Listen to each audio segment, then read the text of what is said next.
technical. It's my pleasure to introduce Duffey when she's going to defend her final dissertation, Small Business Accounting Information Systems. Thank you. Thank you. Thank you very much. And I owe a debt of gratitude to my committee. Thank you very much for getting me through this. It's been a challenging and humbling experience. Like Dimitri said, my dissertation is on small business information systems. And as far as an overview of that, 2 papers, and the first one is on small business accounting information system adoption and when it's computerized and integrated throughout small business. And then my second paper is on small business owner trust in automated accounting information systems. So I have an interest in small business and their computerized accounting systems. A lot of times with small business, they don't have the systems set up like larger companies do. And so I'm going to look at integrated computerized accounting information systems. There was a previous study, and sometimes small businesses use Excel, and so that would count as computerized, but something like QuickBooks, where it's integrated. And I have an interest in small business under 50 employees, and down to 3, and it will be part of small and medium size entity literature. Technology, it's an important part of businesses, and businesses can use it to their advantage. The role of accountants is changing, so I think this topic is relevant as far as incorporating technology, and then in particular automation as well. With a shortage of accountants and just being efficient, it's a relevant topic. So for paper 1, it's going to be talking about the motivating factors for adopting an integrated computerized accounting information system. So I'll probably just refer to it as AIS in my presentation. So my outline for today, I'll talk about the literature review, where there's research gaps, the research questions that I have that my research will answer, my hypotheses and theoretical framework, the measures that I used for this, and my methods, the results, and then my contributions, the limitations of my research, but that might lead to future research and what I could do. So I read an article from Fordham and Hamilton from 2019, and they had done a survey of about 1,600 small businesses between 2012 and 2015, and about 68% of those small businesses did not use a computerized system, and for the 38% that did, it was more industry specific and not a complete accounting system.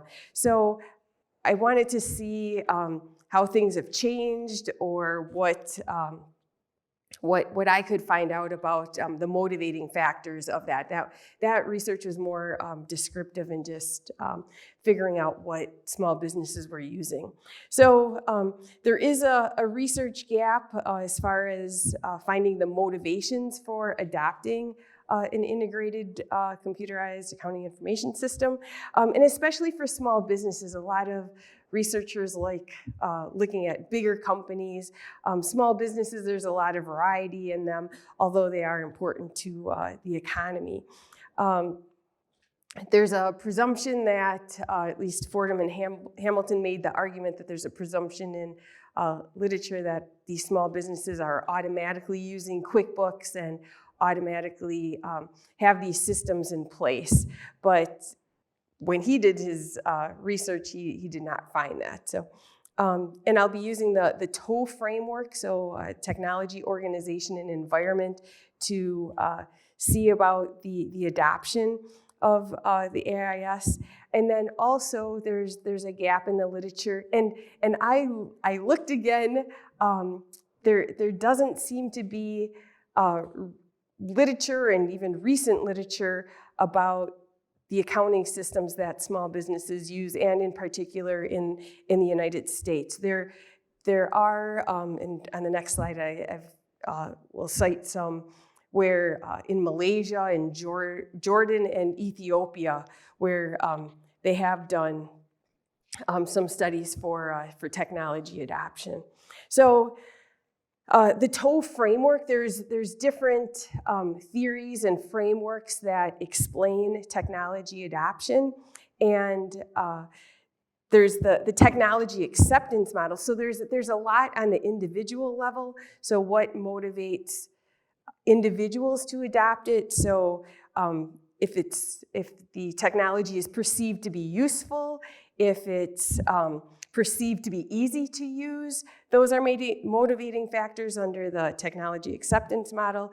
A theory of planned behavior, so if it's a logical process to adopt, that would explain adoption.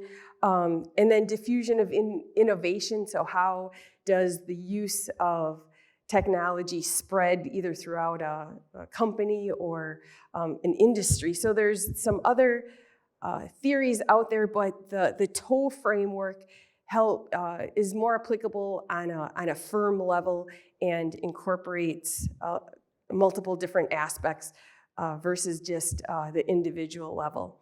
So the TOE framework has been used to explain a lot of different types of technology adoptions in a lot of different scenarios. A lot of times also in larger companies it's been used, and also for different technologies like the e-business adoption, cloud computing, and ERP adoption. So both, it's been used in bigger settings. It has been used in some cases for small businesses and for other types of technologies.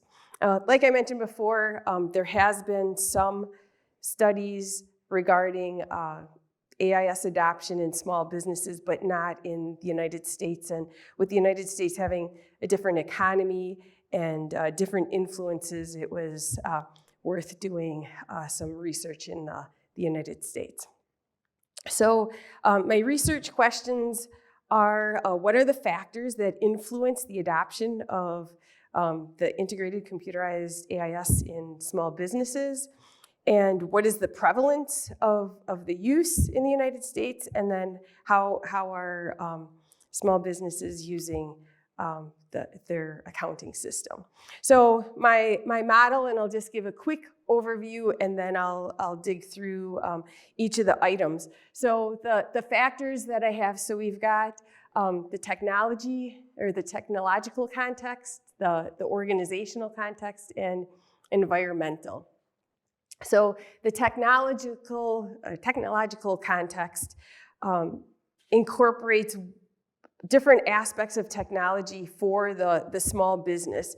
And so we've got IT infrastructure, integration with the applications, and compatibility. And I'll go into more detail in just a second, but just to see what the different factors are under each heading. For organizational context, we'll look at firm size, CEO support, and adoption cost. And then the environmental context, vendors, customers, and competitive pressure. So what are some of the environmental factors that are influencing the AIS adoption? So my first hypothesis was that the technology infrastructure that exists within a company has a positive relationship with accounting information system adoption. And so if a company already has technology, they're more likely to have an accounting system that's computerized. And then also if you have people and IT expert in your company or somebody that you go to, and then IT services. So if there's the existence of IT already, then it would have a positive relationship with the adoption of an AIS. Then integration and compatibility are pretty related to each other, and I hypothesize that both would have a positive relationship with adoption. So with integration, does the data from your accounting system integrate with your other applications? And there was one study, so the more likely the integration, the increased likelihood of ERP assimilation. So if it's easily integrated, then the company is more likely to adopt it. Compatibility, so is it compatible not only with your technology, but with the values of the company? Is perhaps you want technology that's easy to use or has certain features, and then the compatibility also influences the integration on new technology with existing hardware and software. The firm size, so the larger the firm, the more likely they are to have a computerized accounting system, because it's also a reflection of the resources that are available if they're a larger firm. And then also, in order to function with a lot of people, you're going to need a computerized accounting information system. Next, we've got CEO support. So a lot of times with small business, the business owner is very influential, maybe even overriding some of other feedback from the company. So the CEO is influential, including IT adoption, and leads the company. And as an example, CEO support was found to have a positive impact in the acceptance of e-business technologies. Adoption cost. So there's been a few studies that addressed the relationship of adoption cost, or the perception of the adopting of technology. Sometimes there were some insignificant results. When it was significant, there was a negative relationship. In the Fordham and Hamilton article, they talked about, and they didn't have significant results, but in their survey, they found that for small business owners, it wasn't necessarily the cost of the software that was inhibiting, but with small businesses having to keep up other technologies and hardware to incorporate that if they updated their software, was an issue. As far as in the environmental aspect, so we've got the vendors and the customers. So with a small business, a lot of times they're doing work with larger companies, and the technology requirements of the vendors may have an impact, and then also the customers. So as noted at the bottom, so trading partners may require electronic methods. So your vendors may require payment through a portal. Your customers may require you to invoice them through a portal, and maybe want to pay through ACH transactions. So there's some motivating factors from your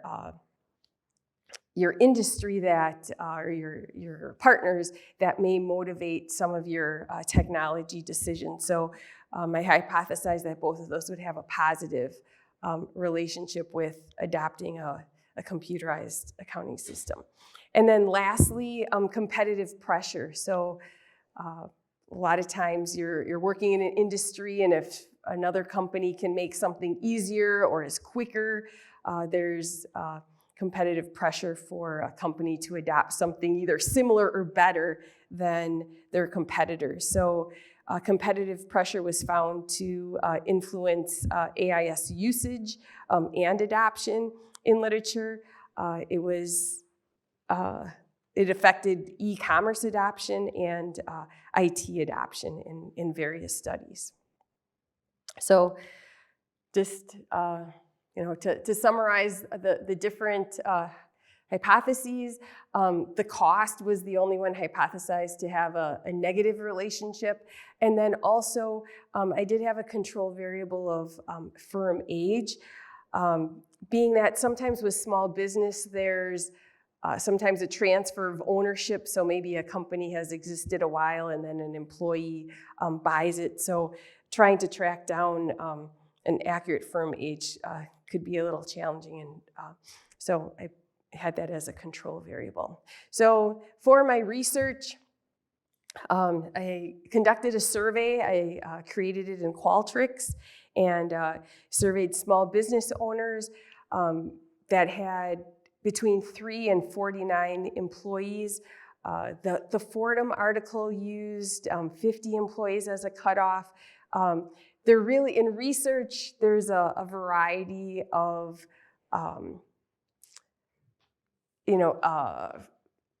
quantities of employees or ways to measure small business. And since I'm focused on the smaller area, there's also micro businesses, but so I used 3 to 49. I also didn't want to get just part-time businesses or people that do things on the side, or just a husband and wife that just have a small business. We wanted to try to capture full-time. Then I used sentiment.co to distribute the survey. So they're a research company, and they've done research for market research, for academic research. And so as far as my results, so the genders of the respondents, so 55 were female and 96 were male. There was a variety of industries. So services was the largest response. And then contrary to the Fordham article, there were, as far as companies that did have a computerized system, 128 out of the 151 did already have a computerized system. So then also just other perspectives on the people that filled out the survey. So the mean number of years that they had worked at the company was 16. The number of years that they were the president or the CEO was 15. The number of years the company had been in business was 20, and the number of employees was 14, to give some perspective on the respondents. So then just to get some insight as to who is actually conducting some of this work, I asked who's entering their business transactions, doing their invoicing. So between some bookkeeping and accounting work, who's doing this work. And interestingly, a lot, and this is by percentage of respondents. So a good percentage use in-house employees. And then, a smaller percentage is using external. And I asked some questions about, do they work on-site or off-site? So it gives a little bit of perspective. So the different measures that I used from the TOE framework are listed here, and their Cronbach's alpha are listed. So if it's above 0.7 to indicate reliability of the answers, we're in good shape. Integration is a little bit low. It only has 2 items, so that was a little bit of an issue there. So I performed logistic regression, and so it's with a binary dependent variable. So either they're adapters or non-adapters, and the logistic regression was performed with factor scores and also with the means of each scale. So I've got the empirical model listed here as well. All right, so with logistic regression, they provide a classification table. And so the 90.7 indicates the percentage or their classification accuracy. So how accurate was it in predicting? And so logistic regression can be used for all kinds of analysis and help you predict things. I was using it more historically, but they can help. And so these other numbers on the side, so we've got 128 were adopters and 124 were predicted. So it was 96% accurate there, and that's called a sensitivity analysis. And then similarly here, I had 23 that were not adopters and that predicted 13, and that's called a specificity. I've read some research that says, the more important number is just the 90.7, that it classified the adopters with all the variables 90% of the time versus either randomly or without the variable. So it was a helpful model. And it improved from 84.8% without the variables. All right, so with the factor scores, so when the regression was performed, so we can see that infrastructure was significant, and then the number of employees was significant. The number of years in business was significant, but interestingly, it has a negative coefficient. And then compatibility was significant, and then the customer willingness and readiness was marginally significant at 0.11. So we did get some significant results, and again, this is using the factor score as the independent variables. So then I used the mean variables, and again, it was a good predictive model, and it predicted better than without the variables being used. And I got consistent results. So the infrastructure, the number of employees, the number of years, and again, this was a negative coefficient, the control variable, the compatibility, and then the customer willingness and readiness was just marginally. And so I have a summary slide for that. All right, then I also compared the difference between adopters and non-adopters.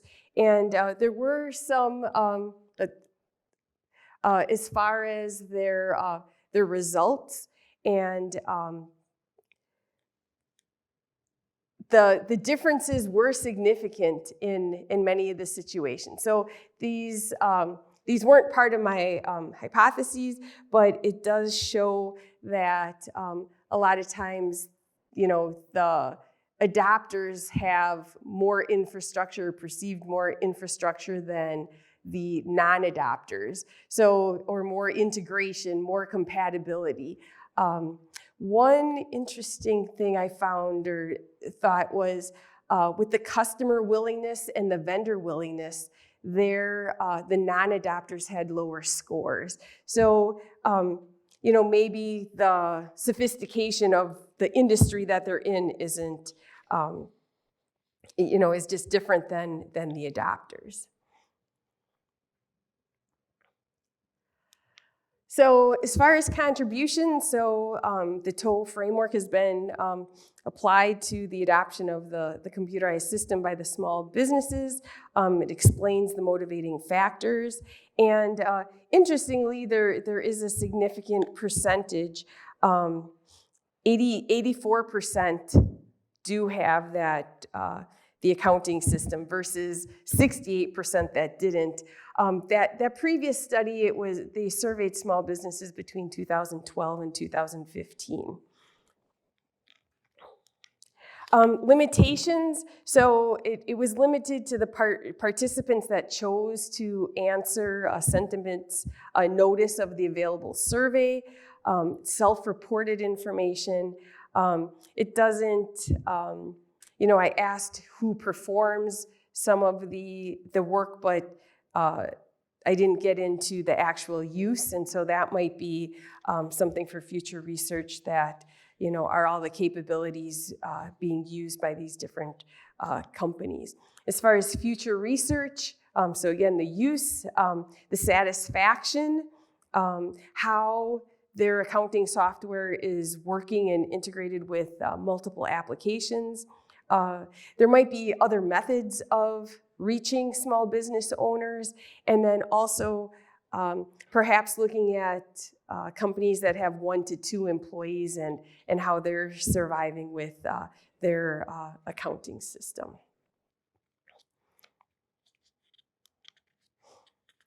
All right, so then my second paper is on small business owner trust in automated accounting information systems. So again, technology related, small business related, and related to the owner. So I'll talk about the literature review, the research gaps, my hypotheses, the theoretical framework involved in that, measures and research methods, contributions, limitations, and future research. So a couple of the different articles and topics that stood out.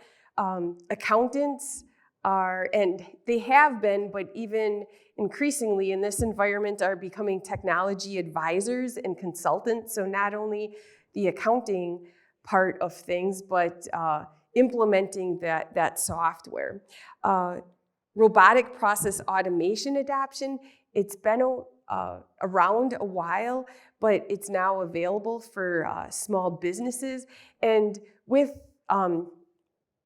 RPA, it's more front end, and you can see what the system is doing. It's as if a person was clicking on certain icons versus back end programming.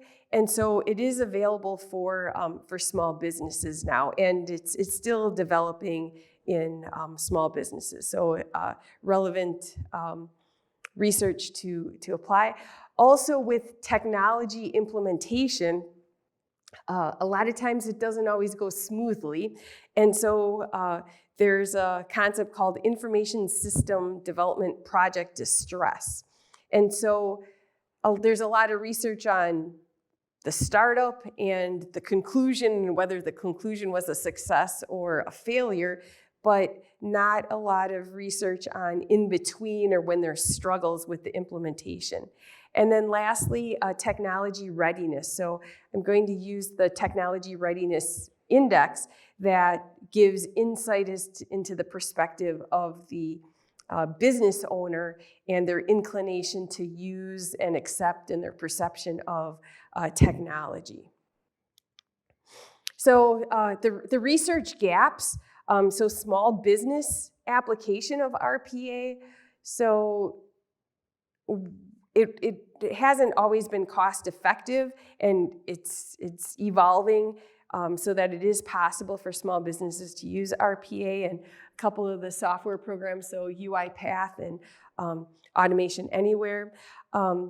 Then it's a matter of how to implement it, and perhaps outsourcing the implementation and getting your systems automated. And then the influence of technology readiness on their trust of automated accounting information. So technology readiness has been researched in different applications, but hasn't been applied to automation.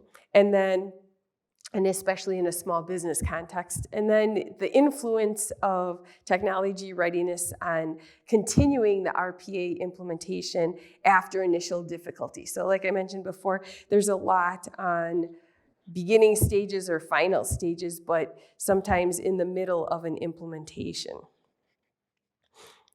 So my research questions are, how does the technology readiness of a small business owner impact their trust on the automated output of their AIS? So if a person has high TR, we know they're inclined to use technology and receptive to technology, but this is going to apply it to automation. How does implementing automation by an internal or external accountant affect a small business owner's trust in the automated output. So with accountants, there's a need for technology assistance, and it's an opportunity for accountants to help their clients, and the clients are going to need this work done. So it will be interesting to see, would an accountant or would a small business owner prefer an outside accountant or an employee that's an internal accountant? And then how does the technology readiness of a business owner affect the commitment after a problematic installation? And is the intention to proceed with the project impacted by who implemented the RPA? So we'll apply TR to that project distress. So the theoretical framework. The theoretical framework and the hypotheses. So hypothesis 1 was that business owners' trust in the RPA is higher when the RPA is implemented by an external versus an internal accountant. So again, if there's a need for small business owners to have technology implemented, this is an opportunity for external accountants to do that work. And my hypothesis was that they would be trusted more than somebody working internally. And this is based on the resource-based view of the firm, just that firms tend to focus on what they're good at and use that as a competitive advantage. Their resources are non-imitative. So unless they are an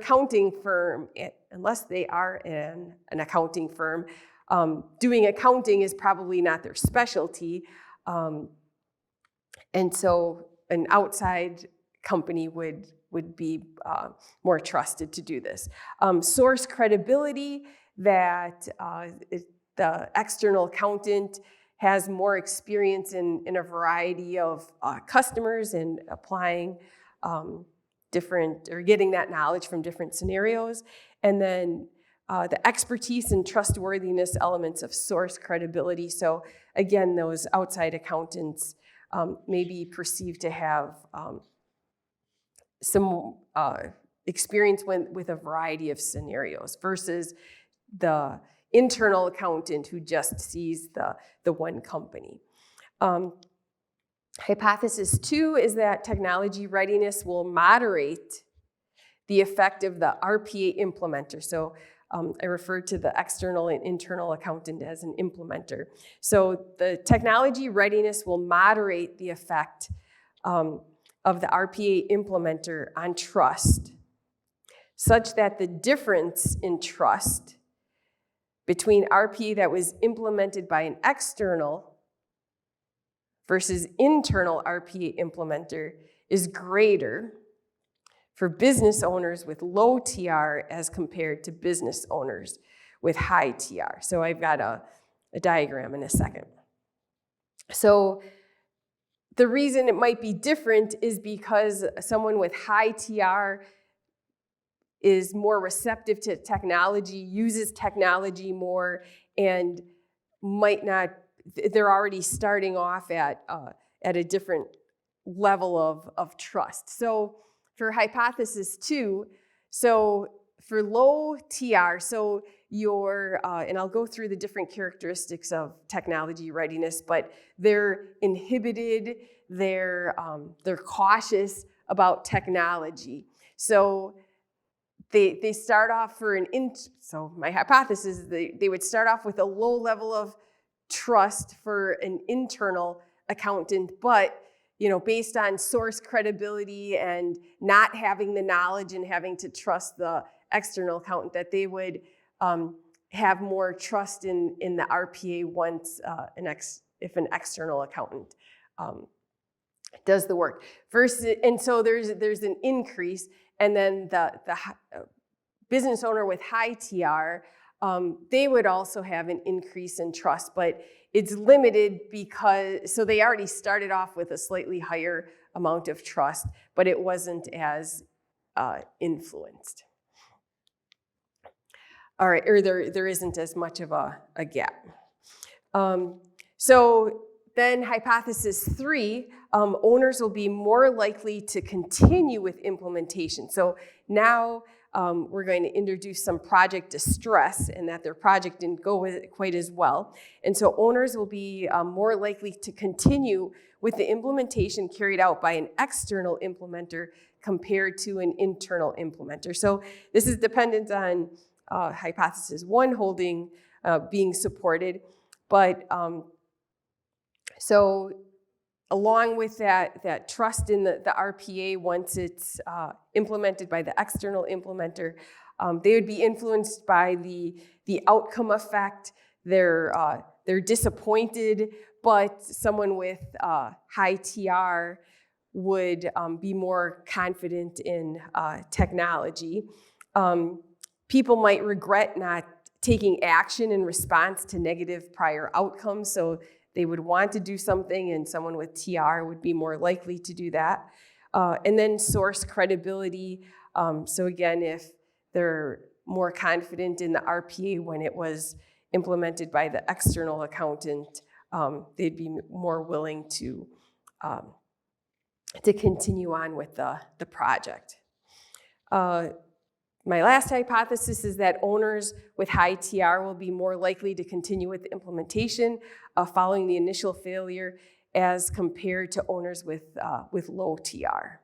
And some different things, so regulatory focus theory, people are motivated by promotion or prevention, so high TRs would be more likely to continue on versus low TR being inhibited.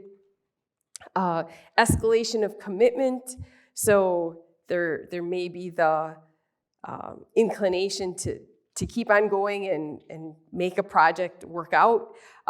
Also, there's been research on de-escalation of commitment, so maybe reframing how they think of this distress and keeping going with the project. And then again, information system development project distress. So just addressing this middle area where things didn't go as expected. There's so many projects that people don't anticipate everything, and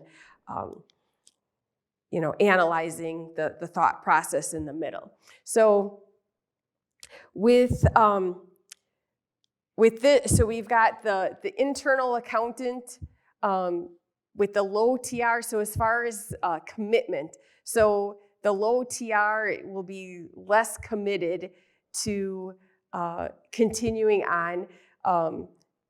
The external accountant, they would be more likely to, and then the high TR, again, doesn't have quite as steep of a slope, but they would be more committed to continuing on after the project distress.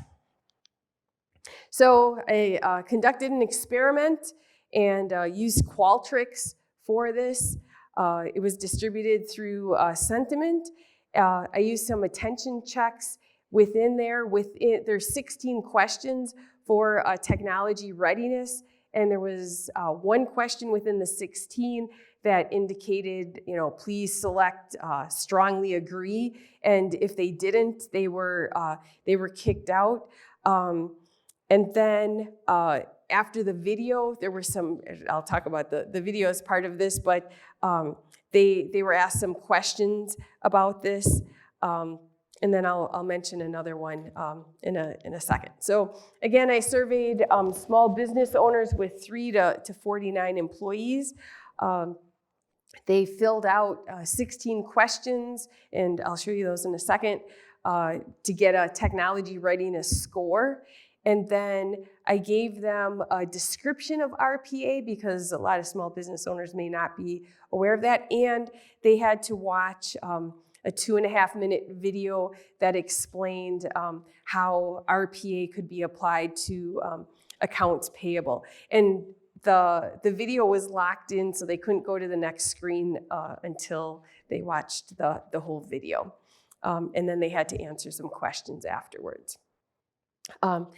And then there was a vignette that I told them. So after they watched the video, now they know about RPA. Then I told them that they have decided to implement RPA, and then one group was assigned an internal accountant, and the other group was assigned an external accountant. So the scenario, so you were contracted with either an outside or in-house to implement the RPA, and then it was estimated to take 20 weeks. So then they were asked about trust in RPA, just to get some feedback about what their perspective was about RPA.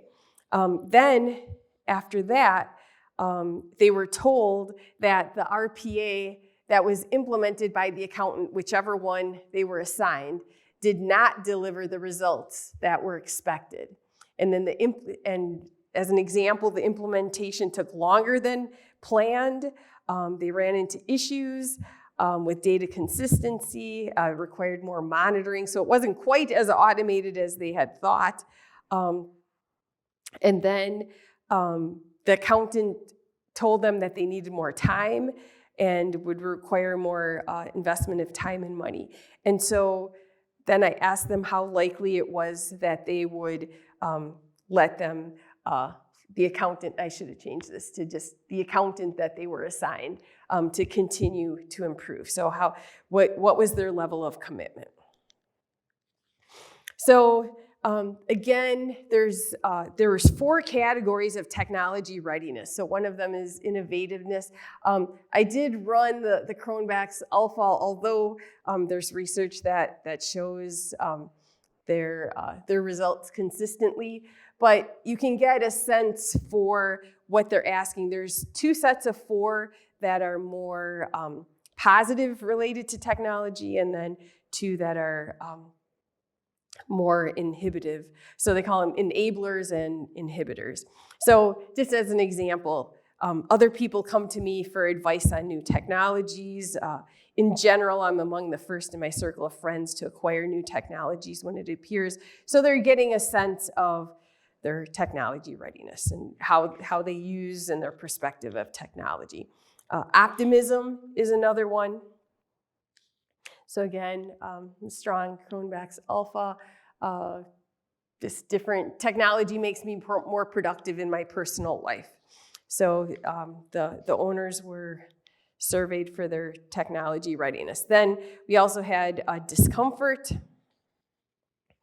So technical support lines are not helpful because they don't explain the things in terms I understand. So, and then they have a formula for how to calculate the technology readiness index using these numbers.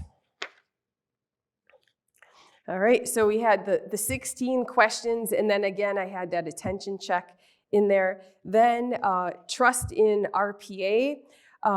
So I had some questions to get their perspective on RPA. So examples, I expect that RPA technology will not fail. I expect that RPA technology will provide error-free results. So just to get their perspective on RPA, and had a Cronbach's Alpha of 0.77.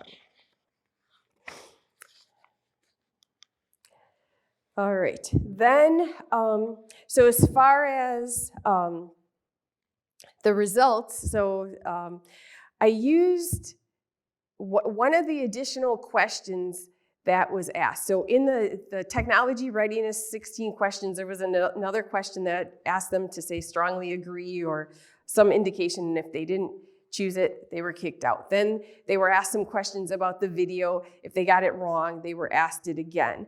Then they were also asked, they were assigned the accountant, and then they were asked in the next screen, who is your accountant? And 93 answered correctly. So those are the 93 that I used for the analysis. And as far as the median technology readiness score, it was 3.44 out of a range of 1 to 5. So it leans towards higher technology readiness. So as far as the results, so unfortunately my hypotheses for this paper were not supported, but some interesting information. So hypothesis 1, business owners' trust in RPA is higher when the RPA is implemented by an external versus an internal accountant. So it was barely minimally higher, but it was not statistically significant. And so I ran regression on that as well. But interestingly, or perhaps for future research to look into, technology readiness was statistically significant. So might be something to look at there. So the technology readiness did have a relationship with the trust in the RPA, which would make sense. Then hypothesis 2, technology readiness will moderate the effect of the RPA implementer on trust, such that the difference in trust between an external versus internal RPA implementer is greater for business owners with low TR owners than high TR. So we expected the difference to be greater and significant, and it was not. So the people with low TR they had the same amount of trust regardless of who implemented the RPA, and the same with high TR.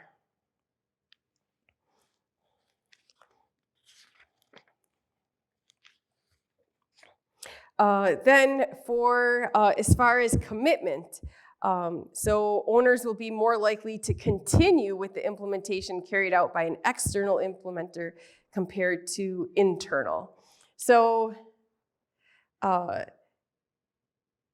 how likely is it that you will allow the accountant to continue? So it was actually in reverse, unfortunately. So I predicted that they would be more likely to be, there would be more commitment with an external versus an internal, and that was not the case.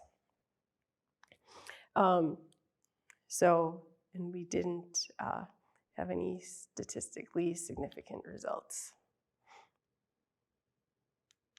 there. Then for hypothesis 3B, owners with high TR will be more likely to continue with the implementation following the initial failure compared to owners with low TR. So that held true for internal, but not for external. And it wasn't statistically significant.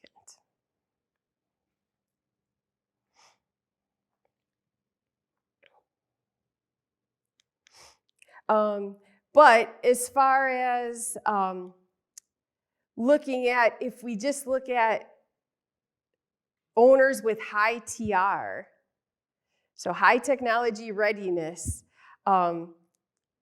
they had more commitment to their internal versus external. And it was statistically significant. So that might be something for me to look at in the future. And so a little bit interesting with the TR that they were more committed to the internal accountants, and then low TR was not statistically significant. So as far as my conclusions, although the hypotheses were not supported, I pointed out a couple things with statistically significant results that TR did have a significant positive relationship with RPA RPA trust before the manipulation. So again, it wasn't related to the accountant, but it was related to trust in the RPA. And then there was a significant positive difference between a business owner's commitment to continue with the project after they had challenges when they had high TR, but it applied to the internal accountant versus the external. So it does, as far as conclusions, it does provide insight into small business owners' perspectives. More RPA and small business research is needed. More research is needed in the changing roles of accountants. As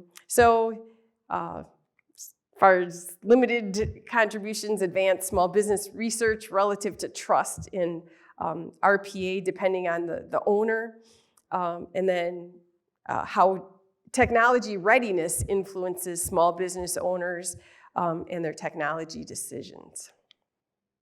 So both studies contribute to small business research and contributes to evolving technology and RPA literature.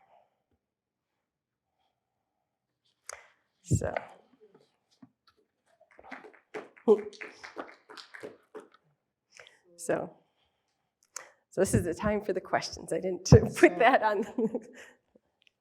Now we're gonna start with questions. So I think I'm going first. Yeah. And then Jody and Hamid. So do you think that trying a similar study with a different set of participants might find different results, especially when you consider such a high failure rate on the manipulation check? And for both studies or one in particular? For the second one, yes. Yes. I've learned about 2 million things in this whole process. And one area that I think might be a way to be more confident with these answers is, I gave them the video, I said who your accountant was, and then I asked them. But maybe without influencing them or biasing them, but just making it more clear somehow, instead of just one sentence, because I think even when I was going through practicing that sometimes I wouldn't catch that. They got one chance to be assigned an accountant. They didn't know that that was an important thing. So I would like to try it again, being more confident that they knew it versus maybe luck that they picked the because sometimes too I gave them the option internal, external, or IT person, and some people picked that IT was going to do this work. Thank you. And then for the first paper, since you find that so many small businesses already have a computerized system, what are some ideas for future work that maybe in areas that are not as common that you can still apply some of this thinking to? I would like to look into more applications, even looking at the 1 to 2 person size businesses, because I think I would also like to look at accounting firms and from their perspective of small businesses, because, and anecdotal now that I know about research, but I saw one thing on LinkedIn that said we're dropping some clients because their technology isn't up to speed. So where does that leave small business owners that aren't up to speed? So maybe serving small accountants for them. Also, just there's so many apps, and is that all being consolidated efficiently? The other thing, more cloud-based and the subscription-based accounting too. So a few other ideas. Thank you. And I think as part of your presentation, you pointed out there might be some network effects, right? When vendors and the customers are resistant to technology, that creates more barriers for the companies to also adopt new tech. So that might be another area to look at as to how clustered are non-adopters within certain businesses or maybe even geographical areas. All right, thank you. And I'm going to pass it on to Joe. And then too, even with technology and internal controls with technology in small businesses as well. So that'd be something else. Thank you. Did a great job on your presentation. Very, very clear and well presented. So Thank you. great job on that. A couple of things, follow up a little bit on Dimitri's, a couple of thoughts. One thing that popped in my head with that low manipulation check and are they really getting it? I wonder if you could utilize something more visual. And, since you have the video, I mean, it really fits in well with what you're doing. Maybe a picture of an external accountant with a firm. Oh, sure. Sure. And versus, someone to try to make that more salient. I have no idea if it would work, but just a thought. And also, as you were presenting and such, I was also thinking about the cloud-based. I think that would be an interesting avenue, especially with smaller businesses, that the subscription-based could be very cost prohibitive. So I think in the realm of what you're interested in, that could be a really interesting avenue to consider incorporating. What do you think you would find different with the 1 to 2 employees? With what? With just the 1 to 2 employees. Maybe more paper-based and less technology, perhaps. Yeah. Just more informal systems because they don't have to keep up quite as well. They don't have to have those interactions as much. Mm-hmm. Might be interesting to consider, how you could maybe educate them more from that perspective in terms of what can come out of your research. And then in terms of, especially with your second and the RPA and the lack of results, I've encouraged you before, I'll encourage again, to think about the different variables, the different data that you collected. And so I don't know if you can speak to that, if you've had an opportunity to do that more, but if you haven't before you give up on that, don't give up on that.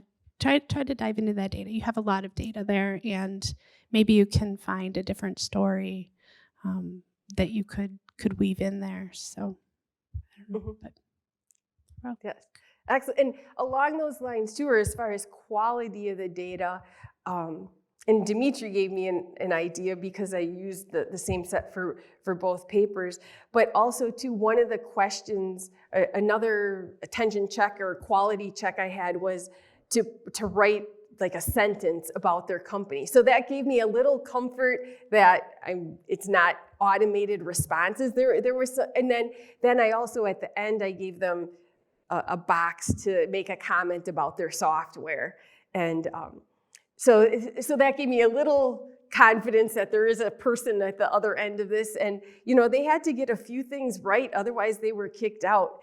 But I think with that accountant question, I can see that it might have been more to chance getting although I give them a lot of credit for answering a lot of those questions accurately that they needed to. Ada, I have a couple of questions. So when it comes to the internal and external expert, how do you define that? Like, is it clear in your survey what the expectations are from the internal or external expert?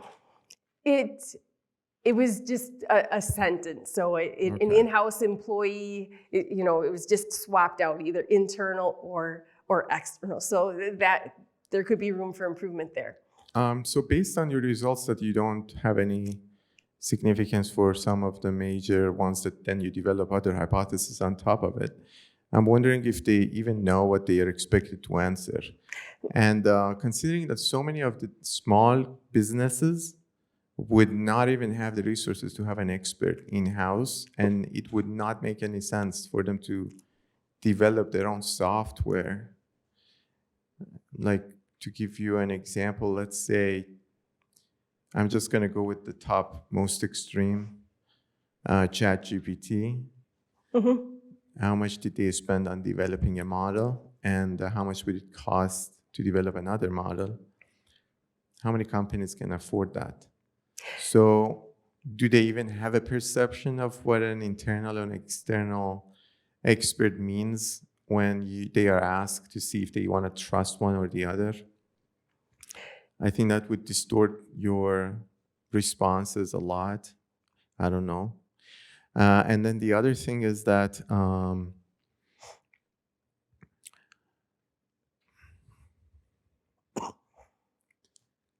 actually, do you want to add on? Do you want to say something about it? Yeah. I agree. And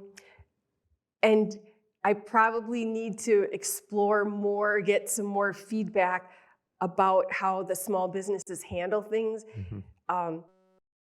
Hypothesize that sometimes you have a bookkeeper, but they're an enthusiastic person and say, I'll take on that project, even though I don't know how to do this, I can do it.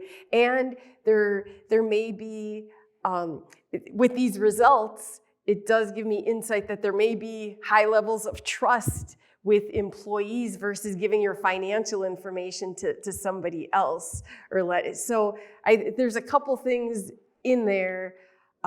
So maybe they're not as qualified. And then in some of your comments too, you make me think if you have an internal employee or accountant that does have experience and an external, if they both have the same amount of experience, well then, what would explain a difference in trust? Mm-hmm. But my perception was you might be influenced seeing that external person has a lot more scenarios under their belt, but I'm giving them the scenario that they're equals. So I can see that's problematic. And then, oh no, what did I write?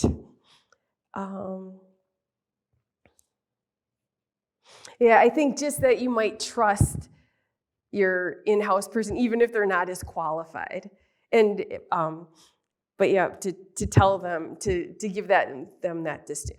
But it was interesting to me too, though, with all of the resources and so much payroll is getting outsourced and all these things are getting outsourced, that so many of the small business owners did have in-house bookkeepers. So would there be any other benchmarks that companies would want to look at before they come to trust? So they pick somebody because, like, they go with NetSuite because NetSuite is whatever. And they specifically choose a software not because of trust, because there is some other metrics that they would determine if they want to choose a system or a provider or an expert or whatever. So I'm saying that trust may come later, like sure. for more specific. And then did you consider any cross-sectional analysis in your responses, like in your data? Maybe there is a variable that determines a specific behavior within a specific cross-section. So I don't know what to say because you're looking at small businesses. So I'm wondering if there is another variable that would cause this change in trust. Sure, or entrepreneurial aspects or growth goals. So I do think there's some other things in there that I should capture that might be influencing this. Okay. Yeah, I think there's so much to talk about. And so I know that the literature on a lot of this you have built is based on non-existent literature. So you had to dig deep and find arguments for your hypothesis.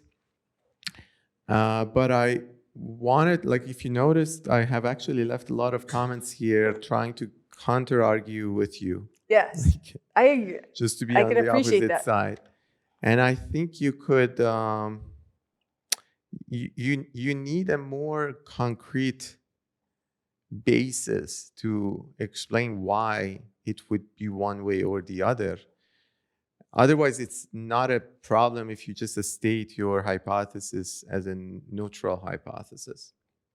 If you can't find any specific theories or prior evidence that would back your predictions.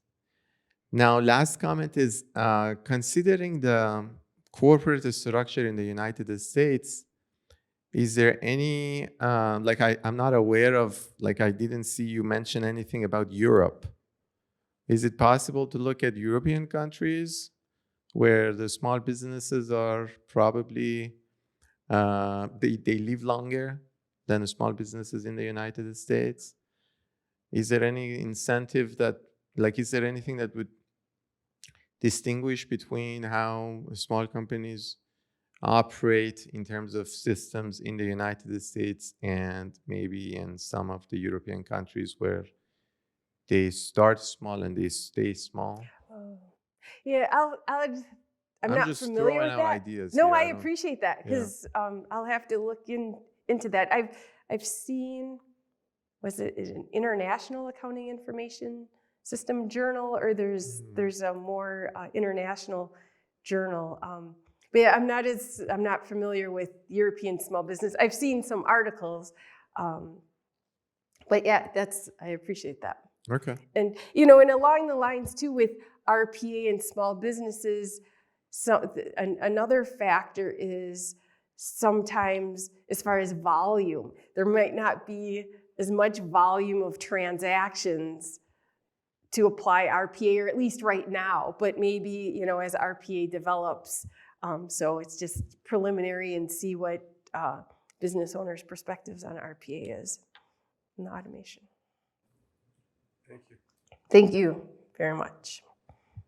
All right, thank you, everybody. So I can just say something about the European one.